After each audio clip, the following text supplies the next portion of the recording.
Okay, I think we can get started. I want to welcome everybody, and it's a pleasure to welcome Rabbi Josh Gutenberg, who grew up in Toronto. I've known him since before his bris. It's my nephew, an honor and a pleasure, but he's here in his own right. Of course, he's a young Talmid Chacham. He learned in Yeshivat Har Etzion, spent a couple years in the Toronto in the Zichron Dov Beit Midrash, the sort of the what's known as the YU Kollel, and now he works in for a venture capital fund, investing in Israeli startups. He's a graduate of Yeshiva University. He got smicha at Yeshiva University, degree in math. So it's a pleasure to welcome him to give the Parsha share this week. Vakosha, Josh, it's all yours. Okay, thank you. I could say Rabbi Kelman or Uncle Jay here, but You can call me Uncle Jay if I you can want. call you Uncle Jay. There you go. So thank you very much. Okay. Good evening. Good evening, everyone. Pleasure to be here. I think I have to shout out my mother also. I saw her before, I think. I don't know if she's here, but listening to me, even though she's in Houston. So thank you. What I wanted to discuss tonight is what appears at the end in this week's Parsha. Parshat Emor almost, you could say, has about three sections to it. Begins talking about the laws with respect to the Kohanim and who they can marry, cannot marry, their practices of mourning, and other who can serve in the Beit HaMikdash, who can serve in the temple, who can't. Which then kind of takes you to the second part of the Parsha, which is the discussion of all the holidays, where we go one by one, starting with Shabbos, and then really going through a discussion of all the different holidays. And then kind of takes you to the end of the Parsha, the last chapter, last parak of the Parsha, which the beginning of that chapter talks about the laws of the oil in the that's used in the Mishkan, and also the lechem hapanim, the bread that is put on the shulchan, on the table. And then the parsha concludes with the story of the Mikalel. I titled this year the Mysterious Mikalel episode, so I can get some alliteration in there. The Mikalel is, we'll call somebody who curses. I guess in the English, which I have below from Sepharia, they have it as a blasphemer. So I'll refer to him as the Mikalel in this case. And what I want to do is really read through the psukim, the verses talking about the I guess 14 different verses talking about this story. I want to raise a whole bunch of questions, and then maybe try to address a couple of them. So I guess let me share my screen with the source sheet, though I do think it's also being shared in the chat. But I'll read as follows. I'm going to read in the Hebrew and translate. There's also the paragraph below is the English translation for this. And the episode is as follows. Vayetze ben Isha Yisraelit, v'hu ben ish Mitzri b'toch b'nei Yisrael. So there is a man who is his mother is Jewish, his father is a Mitzri, and vayinatsu b'machaneh ben ha-Yisraelit v'ish ha-Yisraeli. And there's a fight that goes on between this man again with the Jewish mother, Egyptian father, and another Jewish man. Now what happens? Vayikov ben ha-Isha ha-Yisraelit et Hashem vayikalel. So this man, again with the son of the Mitzri, and of the Jewish woman, curses out in the name of God. Vayaviu oto el Moshe, and the people hear this and they must be traumatized, so they bring him to Moshe. B'shem imo, and kind of by the way, his mother's name, this Isha HaYisraelit, what was her name? Shlomit bat Divri l'matei Dan. Her name is Shlomit, and she is from the tribe of Dan. What happened? Vayanichuhu b'mishmar lifrosh lahem al pi Hashem, and they throw him into jail, essentially, to figure out what to do with him. They're not sure what to do with him. Vaydaber Hashem al Moshe lemor. So Hashem tells Moshe, Hotzei et hamkalel el michutz lamachaneh. So you're right, take him outside of the camp. V'samchu chol hashomim et yedehem al rosho. And everybody who heard this man cursed in the name of God has to rest their hands upon him. And then they will stone him to death. Ve'el b'nei Yisrael tedaber lemor. So that's what Hashem says he needs to do the Mekalel. And then he says, and by the way, tell b'nei Yisrael, ish ki yikalel elokav v'nasa cheto, that a person who curses God, he will bear his sin. B'nokev shem Hashem mot yumat. Again, he will be put to death. Ragom yirgemu vokol ha'ida. And everyone will stone him, kind of what he just said, you're going to do the Mekalel. Now he says, and by the way, tell the Jewish people, this is going to be the rule kind of forever. Kager ka'izrach benokbo shem yumat. And the same rule will apply to the ger, the stranger, and the Ezrach, the citizen among you. And then the Torah continues, V'ish ki yakeh kol nefesh adam mot yumat. A person who strikes another man and kills him, so his punishment is death. Umakev nefesh behema yishalmena nefesh tachat nafesh. And if you're going to strike an animal, so you're going to pay a soul, a life for a life. And if you cause damage to your friend, you afflict your friend. Whatever you do to him will be done back to you. Shever. Now we know this isn't literal, but this is what the Torah tells us. Shever tachat shever, a break for break. Ayin tachat ayin, shein tachat shein. Right, an eye, a break for break, an eye for an eye, a tooth for a tooth. Kasher yitin mum ba'adam kain yinaten bo. What you do to him will come back to you. Umake vehema yishalmena, umake adam yumat. And again, you strike an animal, you pay. You kill another man, you will die. Mishpat echad yeh lachem kager kezrach yeh ki ani Hashem Elokechem. And the one law will apply both to you, to the ger, and to the Ezrach. I am Hashem, your God. And now the story concludes. Vaydaber Moshe el bnei Yisrael. So Moshe speaks to bnei Yisrael. Vayotziu et hamkalel el michutz lamachaneh. Right, as God instructed Moshe about 8 or 9 psukim ago. Take him out of the camp. Vayirgemu oto aben, and they stoned him. Uvnei Yisrael asu kasher tzivah Hashem et Moshe. And bnei Yisrael did as they were instructed by Moshe. This is the story of the Mekalel. I don't know how interactive this is or should be, or maybe that's a little complicated, but I'll throw it out there. There are many questions that you can ask about these psukim. Anyone want to throw something out? And if not, then I'll bring the few questions that I came with.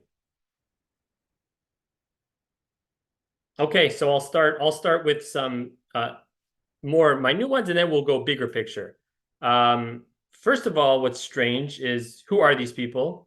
The Torah doesn't tell us their names. It's very vague on who they are. There's this man whose mother, initially we don't even know the mother's name. He's initially just introduced as Ben Isha Yisraelit, and his father's Egyptian. We don't know who that is. And he fights with an Ish HaYisraeli.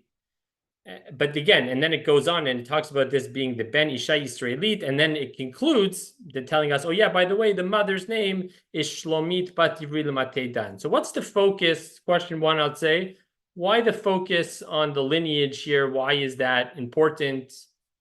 That's one. Question two, what are the two men fighting about? Right? It says Vayinatzu b'machaneh. Well, what are they fighting? Where did that come from? Question three is, what happens? Let's go through the story again. The man sinned, the people bring him to Moshe, they don't know what to do, they go to God, and God says, you have to stone him. And what should be, so that is Pasuk Yudalid. So the first verse 14 is where God says, take the Mekalel out, and you're going to stone him. And what should be the next verse? The next verse after that should probably be verse 23. And what happens? And Moshe tells the Jewish people to do this, and they take him out and they stone him. Why do we have this break of 8 psukim, 8 verses here, telling us about all these laws? Now, maybe you want to tell me, okay, well, the beginning here was telling us about the law. They didn't know the law of what happens when somebody comes and curses God. So therefore, God says that's verse 16 and verse 17 that he's killed. But that's fine. So then even if you wanted to teach that, then at least after verse 17, then go to verse 23. Why do we have the extra 6 psukim here, verses talking about what happens when one man kills another man, hits another man? What's the punishment? What does that have to do at all with the story here? And I'd say even more so, this isn't the Torah this isn't the first time Torah's telling us this. If going back to Parshat Mishpatim, in the book of Exodus, so there in Perek Kaf Aleph, I believe, it gives all these laws. We've already learned the idea of an eye for an eye, a life for a life. It's already taught us all: you kill a person, your punishment is death. So why is it put here to begin with? Especially, I would say the fact that we've already discussed exactly what we've already discussed these laws previously, and I think perhaps which wouldn't be again apparent just from reading the verses, but what is this story doing here to begin with? Right, the whole book of Vayikra, the whole book of Leviticus is really a book of laws, right? And in rabbinic, I guess the rabbis call it Torah Kohanim, the laws of the book is really called the laws of the priests. Now that fits our parsha, which literally talks about the laws relating to priests, but even the whole beginning of the book is talking about the laws of the korbanot, of the sacrifices, right? This is only really the second narrative that appears in the entire book. And the first narrative that appears is the one that surrounds the inauguration of the Mishkan back in the Parshat Shmini. And that fits, right? The beginning, at the end of the previous book, they build the Mishkan. Then the Torah teaches about all the laws, all the sacrificial laws, all the different sacrifices. Then it talks about the inauguration of the Mishkan.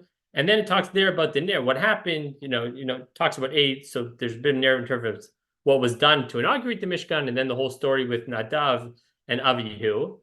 And then right after there, again, it goes right back into laws of kashrut. Immediately kind of follows that story. And then we have all the laws of mitzora, of tzorat, of the spiritual leprosy. And then in Parshat Acharimot, which talks about the laws, the beginning of back to the Kohanim and how they can enter, what happens on Yom Kippur in the Mishkan, and then other laws of marriage. And then we come to this narrative. This is, again, the only second time that this narrative really appears in the whole book of Vayikra, and has nothing to do with anything. Like what is this? What immediately preceded this? Again, the laws of the holidays, and immediately preceded it was the laws of the bread, the lechem hapanim. What does that have to do with the Mikalel? It doesn't seem to fit at all. What's going on here? Maybe it should be in Parshat Bamidbar, where we kind of get back to the narrative. So I put out 4 questions there, and I hopefully take some time now to try to address different answers. There might not be one perfect answer, and there might not be one answer that answers all the questions, but to just go through a few different approaches of maybe how to better understand the story. And I'll just start with, in sources number 2 and 3, I'll just go down here. The Ibn Ezra, who's a medieval commentary on the Torah. I want to read through his language because I think it really highlights the struggle he has in terms of understanding certain elements of this story. So in source number 2, the Ibn Ezra writes, Below noda lama nismecha zot haparsha. He says, so again, this is the last question I addressed, but perhaps, maybe the most important one, or the most troubling one. He says, I have no idea what this parsha, what this story is doing here. What does this have to do with the preceding story that took place? So what does he say?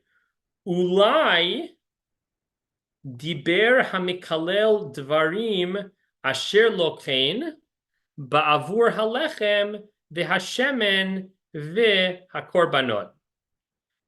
So what does he say? Ulai, maybe, commentaries give lots of, they give lots of different interpretations. They don't caveat every time they give something as an ulai, maybe.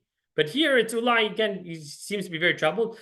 What does he want to say the connection is? Like, I have no idea what's here. Maybe you know what the connection is. Maybe this person who really cursed and said these bad things, he was cursing God. Why? Because he said these laws with respect to the bread and the oil, they don't make any sense.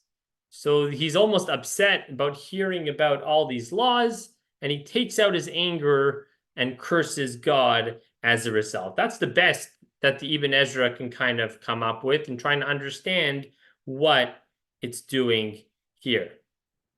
And then in source number 3, he has a similar issue that seems to really be bothering him about, again, what the other question we addressed before, which is what are those 6 verses about the laws of damages of hurting another person, killing another person? What does that have to do at all with anything that's going on here? So he writes as follows in source number 3. And again, he doesn't just give you the answer. He starts with, so ve'amar kager kezrach yumat. The word v'yitachen, again, maybe. He's really hesitating here. He's not confident at all. V'yitachen shehiku eile hanitzim ze'etzeh. Al kain nichteva zot haparsha. He says, you know what? You know why maybe it's talking about the laws of ish kiyakeh kol nefesh adam? Because it said here, Vayinatsu b'machaneh, they were having a fight. So what kind of fight? Maybe it was a physical altercation. And because they were, fighting with one another, it makes sense to repeat again the laws of what would happen when one person hurts another person, kills another person, etc. The Ibn Ezra concludes back here, Ukvar Hizkira, he says it's true. This was already mentioned. We already talked about these laws back in Sefer Shmot.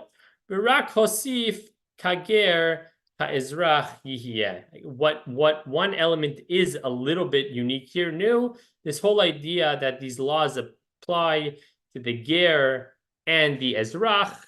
And perhaps, this man who is an Egyptian mother, a Jewish mother and an Egyptian father. So maybe you would think, okay, the laws don't apply to him. We're saying, no. Kager, Ka'ezrachi, yeah, even if you're a bit of an outsider, these laws are still going to apply to you. But bringing the Ibn Ezra really to he gives answers. So he's really trying to, the Torah often believes very much into smichut parshiot, that, if there are laws that are juxtaposed, that are put next to each other, they're done for a specific reason. And, so that comes up both, in terms of Jewish law and halacha. So there are, the laws of sha'anez, and not mixing wool and linen, comes next to the mitzvah of tzitzit.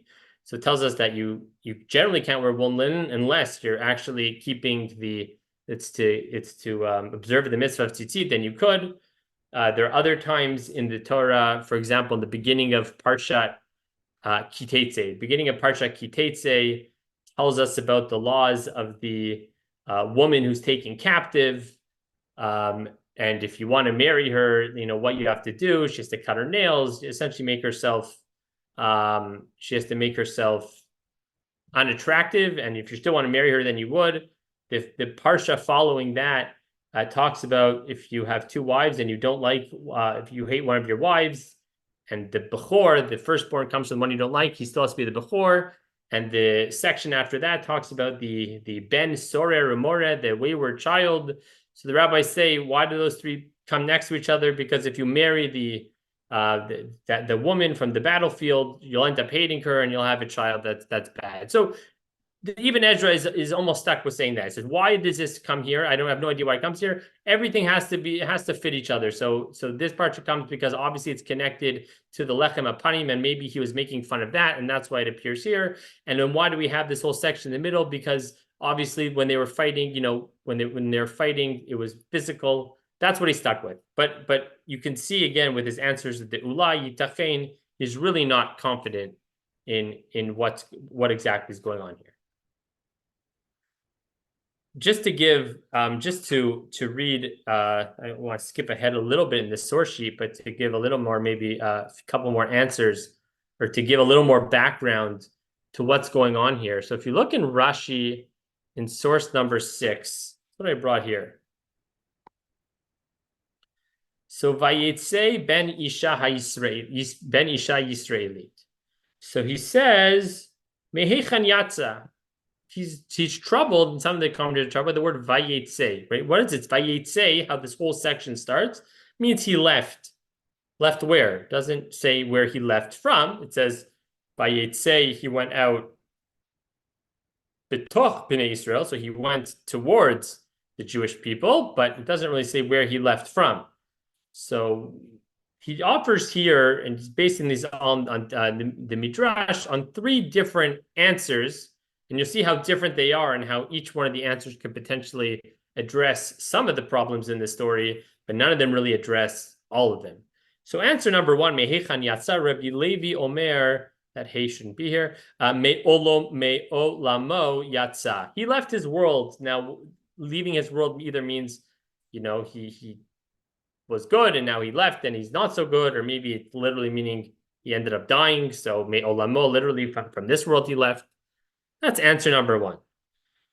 Answer number 2, Rabbi Brechia Omer, mi parsha shelamala yatsa. So this is kind of what the Ibn Ezra was alluding to. So Rabbi Brechia says, this is an outgrowth, let's say, of the preceding section. Meaning what? Ligleg ve'amar biyom hashabat yarchenu derech hamelech le'echol pat chama b'chol yom. Says, what happened with this bread?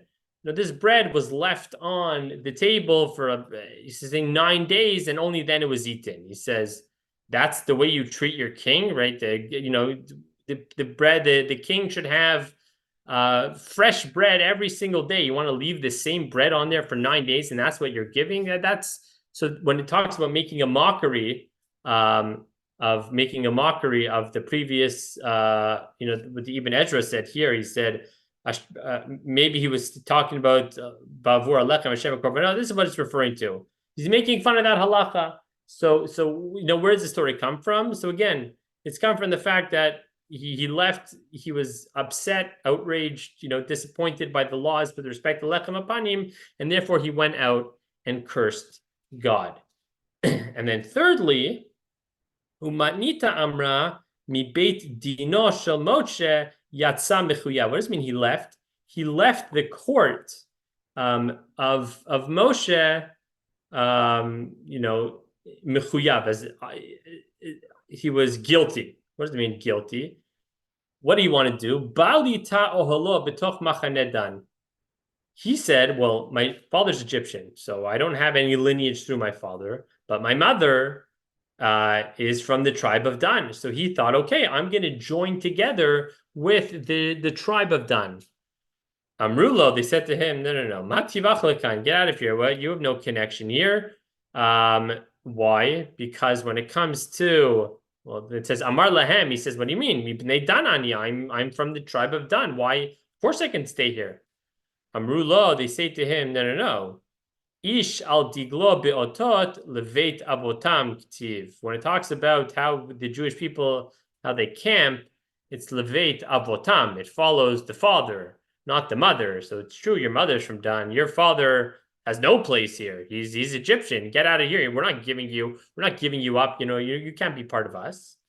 So nichnas lebeit dino shel Moshe. So the man who said, okay, let me go ask Moshe. He comes out and he is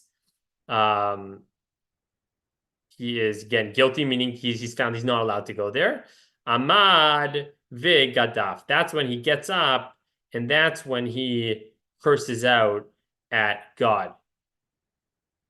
Now, the first answer here, just in terms of Rashi, doesn't answer all that much in terms of some of the other elements of the story. But the second one, again, the advantage you can say of the second story is that well, at least what he's addressing in that is explained why is it here. Again, why is it here? Because it actually is connected to the preceding section talking about the lechem hapanim. So it addresses that in terms of some of the other questions we mentioned earlier. That's fine, but it really doesn't address the whole issue of lineage, like where did that come from? And it also doesn't address why was he fighting with another person.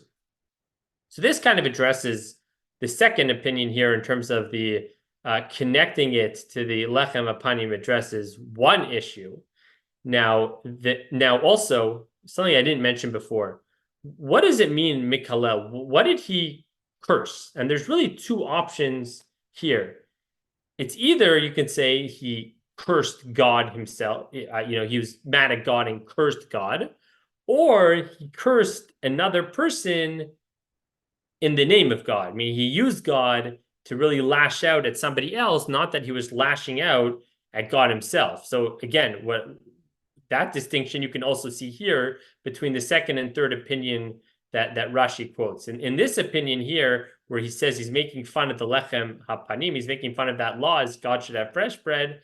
So it makes sense that he's cursing God. He's like lashing out at him almost like, what are you giving us?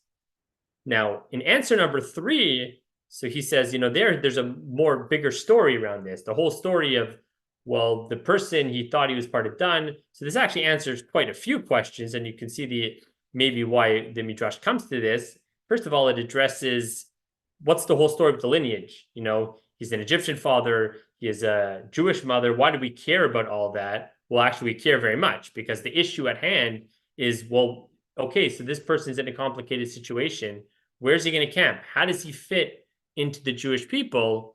And he's kind of being told, well, you don't really fit all that well. But it addresses, in terms of the question, well, it addresses why we care about the lineage and why the Torah focuses on that. It also addresses why he was fighting. Well, now we know why he was fighting somebody else. He was fighting somebody else because they were fighting about this specific issue. Very likely he wanted to get, into the camp, and somebody from Dan is like, get out of here, and takes his stuff and throws it away. And that could be very well what they are fighting about. And then likely in this scenario, when you're talking about the Mikalel, it's not necessarily that he cursed God.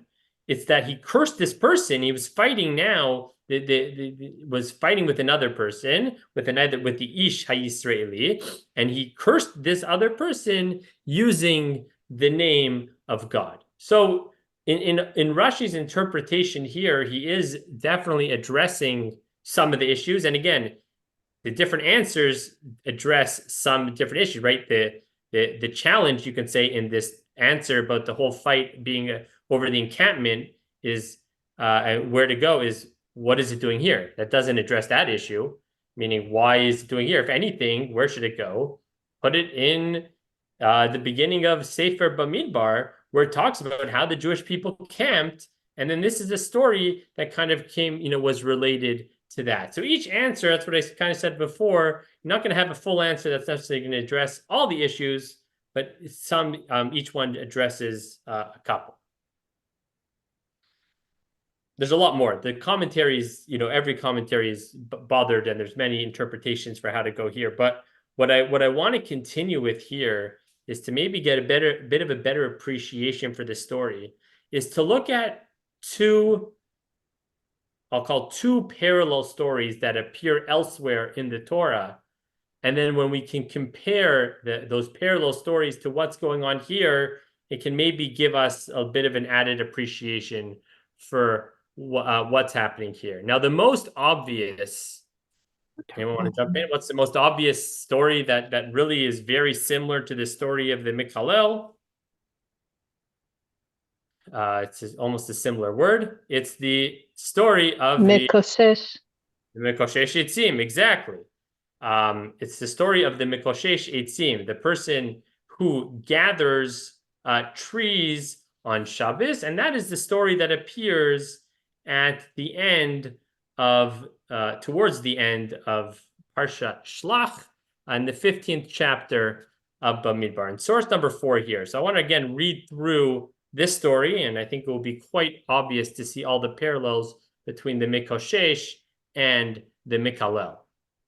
So here, Vayu v'nei Yisrael bamidbar, the Jewish people are in the Midbar. Vayimtzeu ish mikoshesh etzim biyom hashabat, and they find this man gathering trees on Shabbos. Many opinions of what exactly this person is doing wrong, but it's not really the topic here, so we'll just say he's violating Shabbos by gathering these trees. Vayakrivu oto hamotzim oto mikoshesh etzim el Moshe ve'el Aharon ve'el kol ha'ida. So the people who saw him, they bring him to Moshe and Aharon.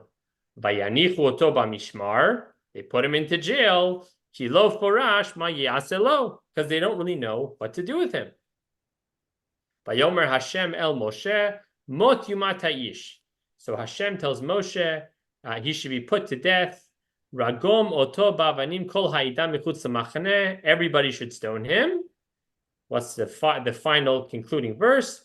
Vayotziu oto kol ha'ida el michutz lamachaneh. So they take him out. Vayirgemu oto ba'avanim bayamot, and they stone him, and he's killed. He dies. Ka'asher tziva Hashem et Moshe, as Hashem commanded Moshe. So there are, many similarities between the two stories. Anyone want to throw out a similarity between the two? I have at least 5 here, and I believe there are more. And if nobody wants to jump, then I'll put them out for everyone. Similarity number 1. There's a sin that's committed in this story and the Mikalel. The sin is committed by an unnamed person. We have no idea who commits it. He's not named. The Mikalel is not named. The Mikoshesh Eitzim is also not named. After he sinned, the person is brought to the leaders. In our case, in the Mikalel, he's brought to Moshe. In this case, he's brought to Moshe and Aaron. They had no idea what to do with him. Both situations, what do they do? By Anichu Toba Mishmar, both situations, they put the person, the sinner, into jail because they have no idea what to do with him. And then lastly, in both cases, God tells them what to do. In both cases, they need to be stoned. And what happens? Each section concludes that the Jewish people take out the person and they stone him. These stories are perhaps so similar that if you look really in source number 5, Rashi goes to the extent to say they're so similar, they actually even happened at the same time. So if you look in source number 5, what is Rashi? And this is the Rashi in the Mikalel. This is Rashi in our Parsha. It says, Vayani, in our Parsha, the Pasuk said, Vayani chuhu b'mishmar, they put him. So again, let's point out, we'll talk about the differences soon, but we're still in the similarities here. When it talked about putting him in jail here, it says, Vayani chuhu, they placed him. And when it comes to the Mikoshesh, it doesn't say Vayani chuhu, it says Vayanichu oto. Generally means the same thing, they placed him. But Rashi here infers from the Vayanichuhu, all in one word, meaning le vado. They kept him alone. Velo hinichu mikoshesh imo. And the mikoshesh, meaning what? What do you mean he placed him alone? Who else was in jail? They didn't put him together with the mikoshesh. Sheshnehem hayu beperek echad. They both really happened at the same time. So you're looking here that, again, happened at the same time. They're so similar that, again, Rashi is really going to here to say that they really even happened the same time. Now, there's a whole separate debate, we'll talk about it for a minute, with the Mikoshesh Eitzim. When did that story happen, right? And I kind of missed this, but when you want to talk about other similarities between the two stories, the similarity with the Mikoshesh team is also, it does not seem to fit at all in where it's placed, right? This, again, what happens is the beginning of Parshat Shlach talks about the sin of the spies and the outcome, the aftermath of that. And then the whole ending of the Parsha talks about different laws, the laws of Chala and cursing God, and a couple, ironically, well, talks about doing things which Chilul Hashem. And then right before the Parsha concludes, talking about the mitzvah of tzitzit, it throws this story in as well. So another similarity between this and the Mechalel are two stories that seem to not fit at all into the context of where they're put in the Torah. And there's a debate. There's a debate with among the commentaries of when the story of the Mikoshesh takes place. And the two opinions is, well, either it kind of takes place where it appears in the second year, right, when the Jewish people are in the desert. The other opinion is, no, it actually takes place the second Shabbos, meaning the Jewish people are given the laws of Shabbos, and then already from the second one, they're not following, and somebody's out there violating Shabbos, which comes the whole idea that if the Jewish people keep 2 Shabboses in a row, will bring redemption, because they never really had that opportunity to do that. So if you're just taking Rashi here to try to say the 2 stories happen at the same time, more likely in that approach, you'd want to say that this took place in the second year, and it's really the story of the Mekalel, which goes back to why is it where it is. It's really out of place, should be there. But there are many similarities between the 2 stories. But when you have the similarities, I think it sometimes highlights the contrasts and the differences that appear between the 2 stories. And there still are a few differences between the 2 stories. One being, if you notice, when it comes to the Mikhalel in our Parsha, what are they instructed to do? They have to take him out of the camp. V'samchu chol hashomim et yidehem al rosho. And they all have to put their hands on the person, and then they stone him to death. The Mikoshesh team does not have that requirement. They don't have to put their hands on him. They don't have to do smicha. They just have to kill him. And this follows through as a matter of Jewish law as well. That this is codified, that if you put somebody to death for cursing God, everybody who hears would have to do smicha onto the person. That's one difference. Perhaps another slight difference, the Mikalel is brought to who? Mikalel is only brought to Moshe. The Mikoshesh team is brought to both Moshe and Aharon.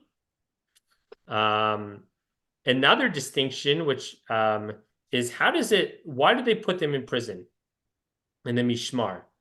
So when it comes to our Parsha, it says, Vayanichuhu b'mishmar lifrosh lahem al pi Hashem, in order to really receive guidance and an explanation from God what to do with him. What does it say by the Mikoshesh Yitzim? Ki lo forash ma aselo. It wasn't clear what to do with him. Slight distinction. Right there it's saying they're waiting for, in our Parsha, waiting for God to tell them what to do. Here it says it wasn't clear what to do with him. Rashi here notes, what's this distinction here? The Yodim, so he says, no, they're very deliberate in that change of words. When it came to the Mikoshesh Etzim, the Yodim Hayusha Mikoshesh Bamita, they knew his punishment was death. Why? Shneimar, the Torah has taught many times, the Torah has taught many times, if you violate Shabbos, your punishment is death. So they knew his punishment was death. But they didn't know what kind of death. There's 4 ways Beit Din can put somebody to death. They didn't know what. So therefore it says, Kilo forash ma yaselo. It wasn't clear what to do with him, meaning they didn't know what punishment. Aval b'mikalel, what does it say? It says, Lifrosh lahem al pi Hashem. Who omer lifrosh lahem, because shelo hayu yodim im chayv mita im lav. They didn't know the law. They didn't know at all what the punishment was. And therefore, they needed God really to instruct them to see exactly what the punishment would be. And so again, when you put this, when you see the similarities and then some of the contrasts between the Mikalel and the Mikoshesh, it really highlights a couple things. It really highlights again, this whole story is 5 psukim. This whole story should be 5 psukim, but we put all these laws in the middle about what happens if you first of all, what happens if you curse somebody, and then what happens if you hit somebody. But that can be very deliberate. Why? Because if you're saying here they knew the punishment was death, they just didn't know what punishment, so they didn't have to teach everyone by the Mikoshesh Yitzim very much. When it came to the story of the Mikalel, because they really didn't know what to do, that was the opportunity to go ahead and teach Bnei Israel exactly what it was, and that could very well be why we place all the laws in here in the middle of the narrative before we come back to the conclusion where they do go ahead and kill them. So the two are very similar, if not for all those laws in the middle, and this kind of I think makes that point very clear. Again, it can also be that when it comes to, what's unique here when it comes to the Mikalel, this idea of kager ka-ezrach, the idea that this law applies both to the ger and to the ezrach, both to the stranger and to the citizen among them. And because there was something unique, there was something new here, because of the ambiguity about the status of this person who was an Egyptian father, Jewish mother, they needed to reteach the laws here, and that element didn't really apply to the Mikoshesh Yitzim. So when you get into some of the nuances in terms of the difference in the language, that can help explain why there's a greater focus in the Mikalel on teaching the laws that does not appear with the Mikoshesh Yitzim. And then one other perhaps story to look at that wouldn't be so obvious in terms of its connection to ours, but we can maybe find a couple parallels, is a story that takes place right in the beginning of Sefer Shemot. And that is with Moshe. Really the first time we see Moshe do anything active after, right, initially he's put into the basket and then he kind of gets older. And in source number 7 here, it says, Vayihi bayamim hahem, vayigdal Moshe, vayetze el achav. Moshe got older and he went out to his brothers, vayar besiv lotam, and he saw their suffering. Vayar ish mitzri makeh ish ivri me'achav, and he sees an Egyptian man hitting a Jewish man. Vayifen ko vacho vayar ki ein ish, he looks both ways, sees nobody's there. Vayachet ha-mitzri vayitbeneu bachol, and he kills the Mitzri and he buries him in the sand. Vayetze bayom hasheni, and he goes out on the second day. V'hinei shnei anashim ivrim nitzim, and he sees 2 Jewish people fighting. Vayomer larasha, and he tells them, Lama takere echa, why are you fighting? Why are you hitting him? And he responds, Vayomer misam chali ish sar v'shafet aleinu hol hargeni ata omer kasher rakta ta mitzri. Who made you the judge? You're going to kill us. And then Moshe, he says, oh, it's known, and he ends up running away to Midian. It's a little more subtle here, but there are a couple elements of this story that are also similar to our Mikalel story. One being, well, there's kind of 2 stories. There's the original Egyptian hitting the Jewish man and 2 Jewish people fighting. But here as well, like the story of the Mikalel, we don't know. We're not given any names of who's involved in the story. They both have the word, if you look here, the shoresh nitzim, right? That's not a incredibly common, right? In our parsha it says vayinatzu b'machaneh, they were fighting. Here by the 2 Jews fighting, it says they're shnei ivrim nitzim. It's not a very common word. I think it does come up 1 or 2 other places in the Torah, but something that definitely would draw a comparison between the 2. And also, I would say, the usage of the word vayetze, right? How does our story start? Vayetze ben isha ha-Yisraelit. He goes out, and then we're trying to find out goes out from where.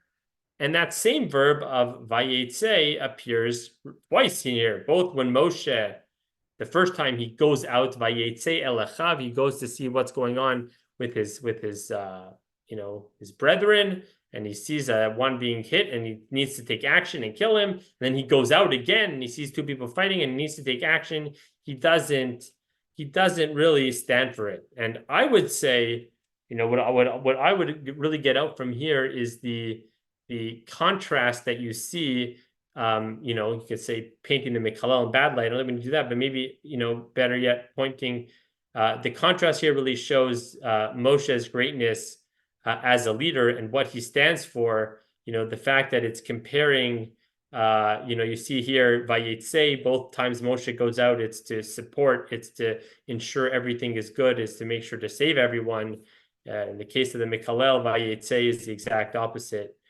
He's definitely going out, but he's going out for all the wrong reasons and to really start up some issues. So I'll conclude. I really want to conclude with trying to take another look, perhaps, at the greater context. That what exactly is the story of the Mikhalel doing here at the end of Parshat Emor? And again, if you look at really from the beginning, the progression of where the whole book of Vayikra is going, and with a big focus both in Parshat Kedoshim, last week's Parshat, and Emor, is this phrase again, the concepts of Tum'ah and Tahara, of purity and impurity, of Chilul Hashem, Kiddush Hashem, of really desecrating God's name, and the idea of being holy, being distinct, being unique in the way that we act, and the focus of Kedoshim. Last week's parsha talking about Kedoshim and and all the laws, and what exactly does that mean, and how do we become Kadosh, and gives all the laws there. It almost then transitions into this week's parsha. We talk about the Kohanim, who are unique in the service they have to give to God. It then talks about the Mikra'ei Kodesh, right? When it talks about the holidays here, they keep on uses the phrase of Mikra'ei Kodesh. They're times of Kedusha. And then perhaps that's what this story is trying to highlight as well, that this story of the Mikhalel is really one of Tuman, Tarei could say, or really of Kedusha, of another way. And, the whole story really starts, what's the issue here? That this person perhaps has no place in the camp, right? He's a Ben Isha Israelit, but he's a Ben Ish Mitzri. There is an intermarriage that took place, and that led to this person really, which is not something, right? We just learned the previous parshiot about the idea of having, appropriate relationships and marriages, and that didn't take place, and it led to here, and what the story of the Mikhalel could be when you don't take this concept of Kedusha seriously, perhaps what can happen. And it's also really about this fact, I think, of keeping the Kedusha in the camp, that making, right, the whole idea, and this happens both in the Mikhalel and Mikoshesh, when they stone them, it's not in the camp, it's michutz lamachane, they take them out of the camp. And this whole concept of smicha, right, when it comes to the Mikhalel, that they put their hands on the person, and by putting their hands on the person, they're almost, when do we see that concept? We see that with korbanot. You do that when you want to essentially transfer your sins onto this animal, and then, you give this animal to God. It's a way to transfer it out. And here, when the Mikhalel, he does something so egregious that it really affects everybody, to the extent that they need to almost purify themselves and get the sin out of them with the smicha. So I think, noticing, and that could be, you can notice some of these differences when you contrast it to, the story of the Mikoshesh. And that can perhaps provide an appreciation for why this story appears here. It could, even though it's not clearly written, but it could be one that's really a focus on keeping Kedusha and keeping really holiness in the camp. I'll conclude with maybe one final answer to another question we addressed is, again, why all these laws about hurting people, right? We're talking about cursing God. Why do we have all these laws about what happens when you hit somebody and kill somebody? And perhaps we can suggest on that is that as we know all too often from our own history and others, words is only the start. But often when you don't take care of your words and you talk inappropriately and you do bad things, even though it's not, what that will lead to can often end up being fights. It can end up leading to hitting and hurting another person, and ultimately perhaps killing another person. And that could also be another message that the Torah is trying to impart here by including the laws of killing and hurting another person right in the laws in the middle of the story of cursing at the way we talk, to really connect the two and show that when you don't talk properly, it can definitely lead to a lot of other bad things. So with that, I conclude and thank you for the opportunity. I don't know if there were any questions in well, somebody wrote there. Unless there are any questions, then I will thank my uncle again for the opportunity to speak and learn with you tonight, and wish everyone a good night. Any questions? Yeah. I'd like to make a suggestion. Yes. You very interestingly pointed out the fact that we deal here with mixed marriage. And when we make Havdalah, we thank God for Hamavdil ben Kodesh L'chol. So it really explains this particular Ben Israel La'amin is one of the things that we make the bracha for. Hamavdil ben Israel La'amin. So this is really illustrating the mitzvah of doing Havdalah ben Israel La'amin. Keeping, yeah, I think that's a good point. Wasn't a mixed marriage. This was one of the Egyptians pretended that he was her husband and went into her and had relations with her. Well, I think there's different. I didn't address this, but another comparison. I brought the comparison between this story and the story with Moshe, and in the beginning, another thing that comes up. Those are two places where it talks about an Ish Mitzri, and Rashi actually, in fact, says that the Ben Ish Mitzri, this person is the son of the person who Moshe had killed previously. There could be different interpretations of who exactly this man is, whether it was definitely some opinions would say it is, could be others are not as well. Could I ask a question that's a bit tangential? It's about iron tachas iron, which you mentioned. And I go to a more Croatia, and a rabbi was talking about iron tachas iron and how we went from the original word in the Torah to the idea that it was money that they were talking about. And what he said was that Seducim tried to mislead the people that they were meant literally, but that wasn't. But they like it was all the time the Jewish people knew the right interpretation, which was money, and there was an act of misleading. Isn't it more reasonable to say that there was a time when the rabbis themselves became troubled, like we are with some things in the Torah, and just said, no, we're going to reinterpret them?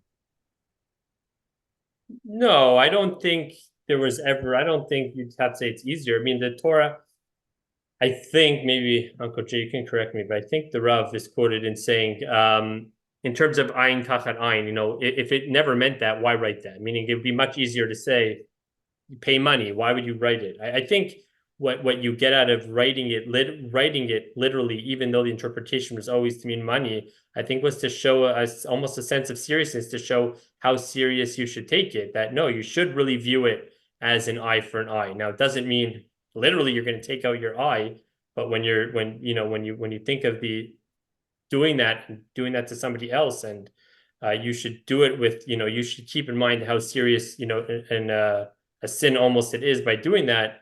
But I don't think we'd want to say that the rabbis reinterpreted what, I think that was always the interpretation and the intended interpretation. I think you have to question more of, so then if that's the case, why would you write it like this in the first place? If I may, Josh, I'm going to quote your great uncle, Uncle Avi, and my uncle, Uncle Avi, who told I remember years ago telling me that along the lines of what you're saying, of course, the Torah couldn't write money.